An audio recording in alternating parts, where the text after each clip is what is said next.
না, আপনারা তো ইতিমধ্যে জেনেছেন এবং গণমাধ্যম থেকে ব্যাপকভাবে প্রচারিত হয়েছে যে আমাদের হাওর অঞ্চল বিশেষ করে কয়েকটি জেলা ব্যাপক ক্ষতি সাধিত হয়েছে অতিরিক্ত বৃষ্টি এবং উজানের পানি আসার কারণে।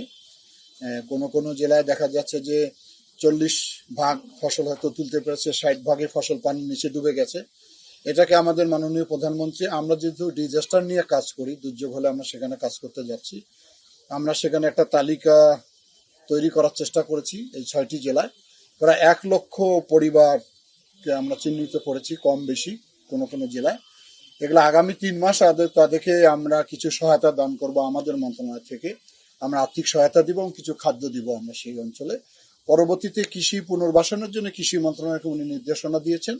আর পানি সম্পদ মন্ত্রণালয় এই ব্যাপারে ওনারা কাজ করছেন, ওনাদের বিষয় যাতে ভবিষ্যতে এই যে বারবার হাওড় অঞ্চলের যে ক্ষতি হচ্ছে, এটি একটি গবেষণার বিষয়। কিন্তু আমার মনে হয় যে আমাদের মন্ত্রণালয় থেকে আমরা যেটা করি যে দুর্যোগকালীন আমরা তাদেরকে সহায়তা দান করি, সেই কার্যক্রম আগামীকাল আমি কৃষি মন্ত্রণালয়ের মাননীয় মন্ত্রী, আমাদের অর্থ উপদেষ্টা এবং আমাদের প্রিন্সিপাল সেক্রেটারি, আমরা 4 জনে যাচ্ছি সুনামগঞ্জ। এটা মাঠ পর্যায়ে আমাদের যে কৃষি মন্ত্রণালয় ব্লক সুপারভাইজাররা রয়েছে, আরো মাঠের যে সরকারি কর্মকর্তা কর্মচারী, তারাই এটা তৈরি করতেছেন মাঠ পর্যায়ে গিয়ে।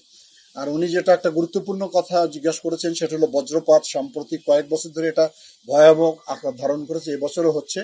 আমরা এখানে কৃষকরা যাতে ওই সময়, বিশেষ করে যারা ধান কাটা অবস্থায় থাকেন, তাদেরকে আমরা শেল্টার বানাবো আগামী বছর। এইটা আমরা আজকে জেলা প্রশাসককে বলছি, ওনারা অ্যাসেসমেন্ট করবেন। হাওড় এবং উত্তর অঞ্চলে এটা ব্যাপকভাবে হয়। আমরা সেখানে শেল্টার বানাবো এবং সেখানে আমরা টাওয়ার করে দিব যাতে বজ্রপাতে নিরোধ হয় এবং তারা ওই সময় আশ্রয় নিতে পারে, এবং সেখানে আমরা সাইরেন দিয়ে সমস্ত কৃষককে আমরা অ্যালার্ট করে তুলি। না, আমরা তো 3টে স্তরে কাজ করে থাকি। দুর্যোগ শুরু হওয়ার পূর্বকালীন আমরা কিছু সতর্কবাণী দিয়ে থাকি। প্রস্তুতির মধ্যে আমরা বলি যে এই সমস্ত আশ্রয় কেন্দ্র যেগুলো আমরা নির্মাণ করেছি, অথচ যেগুলো স্কুল প্রতিষ্ঠান আছে সেখানে আশ্রয় নিতে বলি। দুর্যোগ চলাকালীন আমরা তাদের খাদ্য সামগ্রী দিয়ে তাদেরকে সহায়তা দান করি, আবার দুর্যোগের পরে তাদের পুনর্বাসনের কাজগুলো করি। 3টে স্তরে আমরা কাজ করে থাকি, সে প্রস্তুতি আমাদের আছে।